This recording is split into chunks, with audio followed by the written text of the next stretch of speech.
ولدت من جديد حينما رأيت ذلك. طفل بريء يمشي ليلا والظلام حالك، يمشي وحيدا خائفا وضوء البدر ساطع، وحيد لا صديق له في أرض ربي ضائع. شجاع لا يهاب شيئا خلته كفارس، فلا مأوى يأويه من ذرار البرد القارس.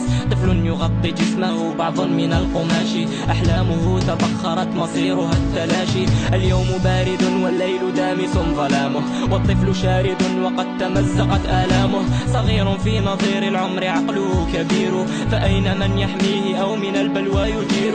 فراشه التراب قد توسد الصخورا، وكل من رآه لم يكن به فخورا. سألته أما من نور في الحياة، أما من بسمة قد تذهب المعاناة؟ أجابني بحسرة ودمعة سيالة، بنظرة حزينة فلتسمعوا مقالة.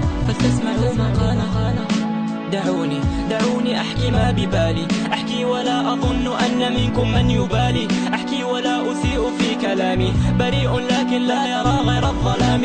وحيد في حياته ولا مأوى يأويه، ولا أما تضمه ولا أبا يحميه. قلوبكم تفتتت وصارت كالحجارة، ضميركم غفاها فأردتكم القذارة. دعوني كل ليلة دوما ألقى العذاب، ظلام الليل موحش والذئب ذو أنياب. نظرت للسماء لم أجد غير السواد، فاكتفيت بالبكاء ما دهاك يا بلادي. تركتني أعاني وحدي في دجى الليالي، حتى الجماد يقشعر فالمكان خالي. وقد سألت الدنيا لما لم تسعفيني، لم تسمعي كلامي حين قلت زمليني. أبيت أن تضمدي جروحك في قلبي، في العسر لم أجدك أطفأت نور دربي. شربت كأس اليأس والأسى خلف الستار، ناديت الهم راجيا أن يأتي للتقاري. أردت ابتسامة لكنها توارت، أريد أن أواصل لكن قواي خارت. ترون بالبصر ولا ترون بالبصيرة، بعد الحياة موت أيامنا قصيرة.